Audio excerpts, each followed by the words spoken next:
Assalamualaikum warahmatullahi wabarakatuh. Selamat ketemu kembali. Selamat pagi teman-teman semua. Kita ketemu lagi di mata kuliah Teknologi Informasi dalam Bimbingan dan Konseling. Ya.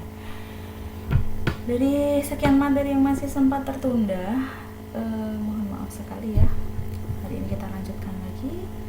Terima kasih untuk teman-teman yang sudah mengisi AKPD-nya. Nah, ini hasilnya sudah bisa teman-teman lihat di tayangan berikut ini. Kita ambil hasil responsnya ya. Kita klik di bagian respons. Sebenarnya kalau seperti ini, kalau kalian nanti menyebarkan angket data grafik seperti ini sudah bisa dibaca ya. Tapi kita mau belajar untuk mengolah AKPD itu secara manual. Kalau biasanya kalian sudah bisa POPBK yang langsung dimasukkan datanya langsung bisa terolah, kita olah sendiri saja ya ini ya. Kita download di spreadsheetnya, create new spreadsheet, create. Lihat di spreadsheetnya dulu ya. Nah, hasilnya akan seperti ini. Angkat yang sudah kalian isikan. Nah, ini untuk memudahkan kita ketika mengedit, kita download dulu saja. Still working. Kalau sudah dipastikan ini sudah nggak ngeload lagi, kita bisa download spreadsheetnya. Data ini di bagian file, kemudian download. Kita ambil yang bentuk Microsoft Excel, nanti bisa diutak-utik. Ini sekaligus akan membantu kalian nanti ketika skripsi. Nah, kesalahan mahasiswa ketika skripsi, atau pada waktu PI itu sudah pernah saya ajarkan, ataupun dosen lain juga sudah pernah mengajarkan, tapi mungkin mereka lupa ya dengan caranya ya.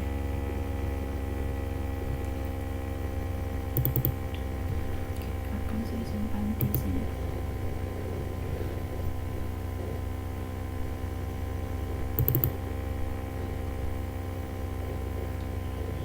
Setelah terdownload, kita buka Excelnya. Nah, ini Excelnya ya, kita edit. Sekarang kita akan melakukan scoring. Tapi sebelumnya, nah ini ada pertanyaan nomor 1, 2, 3 dan seterusnya. Ini dirubah dulu ya. Nomor 1,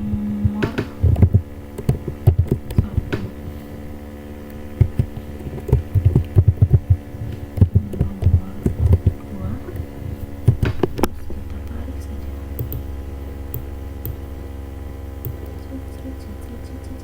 sampai akhir.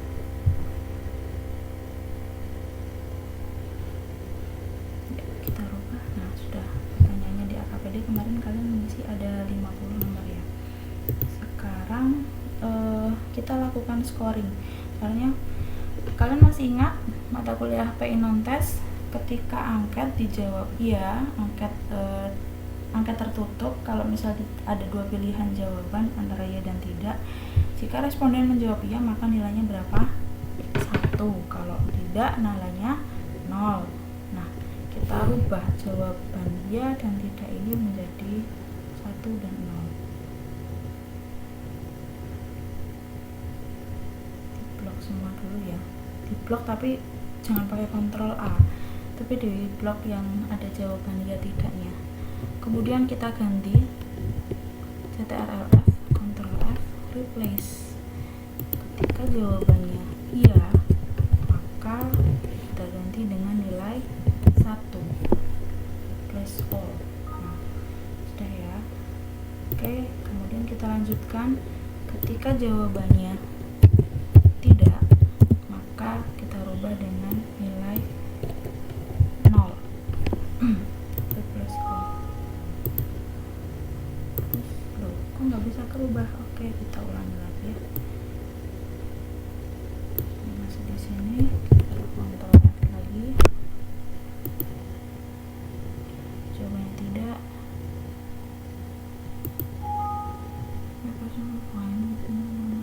Yes.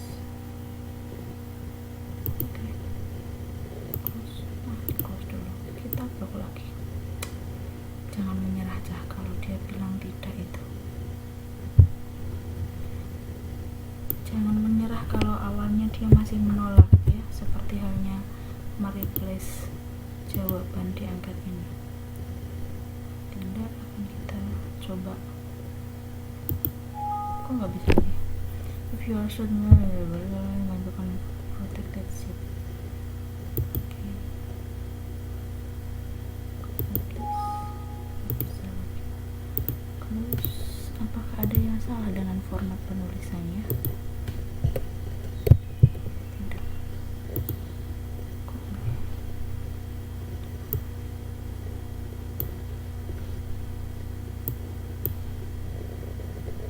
Coba kita blok yang bagian sini dulu. Maaf ya, Euphoria ini masih trial dan error.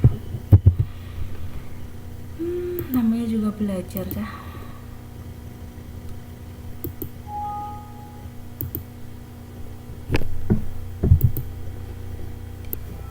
Nah, kita coba lagi, jangan menyerah.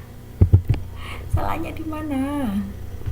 Hapus. Coba sekarang saya akan mengcopy saja tulisan tidak dari sini. Ctrl C, di replace, Ctrl V, pakai 0, kita ganti. Nah, alhamdulillah sudah bisa. Mungkin tadi format penulisan kata tidaknya tak pas ya. Oke, nah sekarang kalau sudah seperti ini bagaimana Bu caranya?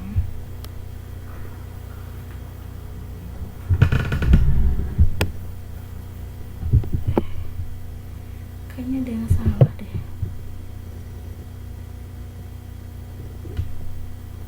Oke lah, nggak apa. Bagian pernyataannya sebenarnya harusnya nggak usah diganti nih Cah. Sorry Bu, saya salah ya. Kenapa Bu? Biar kita tahu sebenarnya pernyataan nomor 1 itu apa, kemudian kita bisa menentukan permasalahan yang berapa. Nah sekarang kita jumlahkan semuanya dulu, jumlahnya ke bawah ya, karena kita mau menganalisis per butir item dan juga per kelompok bidang. Nanti kita akan tahu bidang pribadi masalahnya ada berapa persen, bidang belajar berapa persen, sosial belajar berapa persen. Kalau ini jangan dihiraukan, terjadi goncangan-goncangan yang tidak berarti. Oke, kita jumlahkan ya. Sum dari atas sini sampai ke bawah.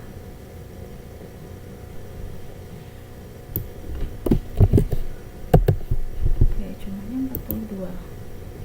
Berarti ada 42 anak atau 42 responden dari 58 yang memilih jawaban iya di butir item pertama. Itu artinya ya. Lalu kita tarik saja. Bismillahirrahmanirrahim. Semoga benar.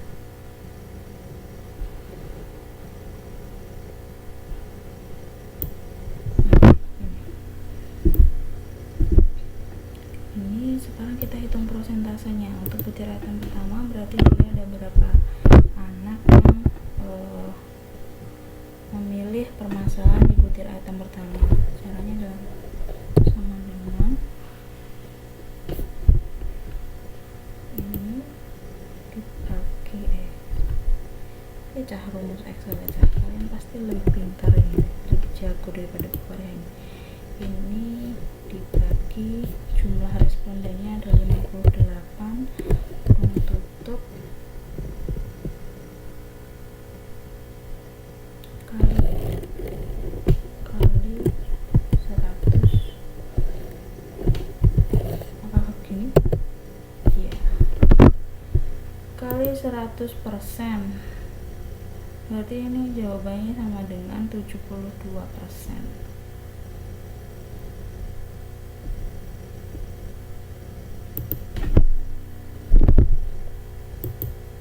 Nah, dibuat kayak gini ya. Sekarang akan dicoba ditarik. Oke. Nah, sudah ketemu. 72%, 52%, 45%. Korea itu apa sih Bu? Kok Oke, sebentar, tak pause dulu. Oke, kita lanjutkan. Nah, ini kalau ini kan analisis per butir item. Saya tulis di sini ya. Ini adalah persentase per butir item. Nah, sekarang kita akan mencari persentase per bidang. Jadi caranya itu harus kita ketahui dulu ya, butir item pernyataannya. Saya merasa belum disiplin dalam berbagai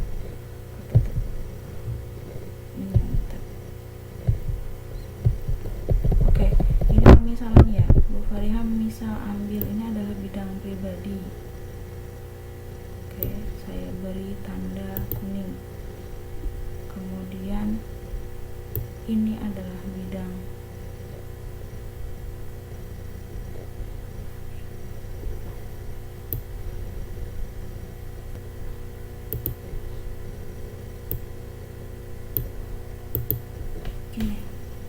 ini udah paling malah lupa caranya. Analisis per bidang. Kita analisis butir item lah ben gampang. Kok gitu? Nah, dari hasil analisis ini saya tak undo dulu, yang kuningnya nggak usah. Dari hasil analisis ini selanjutnya silahkan kalian lihat dari 50 butir item ini ya.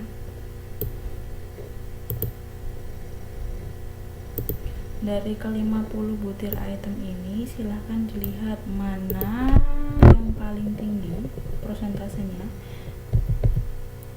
Oke, berarti kalau punya Bu Fariha ini apa?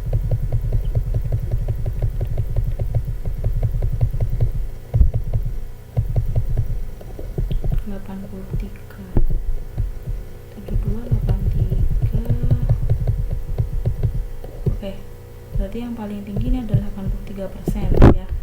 83% kita lihat. Saya merasa malas belajar dan kalau belajar sering ngantuk gitu. Nah, silakan kalian lihat persentase permasalahan yang paling tinggi. Nanti dari persentase permasalahan yang paling tinggi itu dilihat pernyataannya apa, kemudian kalian kembangkan jadi materi layanan. Itu ya. Kalau ini merasa malas belajar dan ngantuk, saat belajar sering mengantuk, berarti materinya misalnya permasalahannya misalnya saya tentang motivasi belajar, kemudian mengatasi rasa ngantuk saat belajar atau menghilangkan kejenuhan saat belajar gitu ya. Itu bisa saya angkat jadi materi layanannya. Begitu teman-teman. Silahkan nanti kalian olah hasil asesmennya, kemudian kalian susun materi sesuai dengan hasil asesmen yang diperoleh. Mohon maaf untuk analisis per bidang kok tak sinaon ini meneh cah. Harus buka kamus lagi nih Bu Fariha. Gitu ya. Selamat menyaksikan mempelajari materinya dan selamat mencoba. Oke, saya rasa analisis angket ini akan sangat bermanfaat untuk skripsi kalian nanti. Terima kasih teman-teman. Sampai jumpa lagi.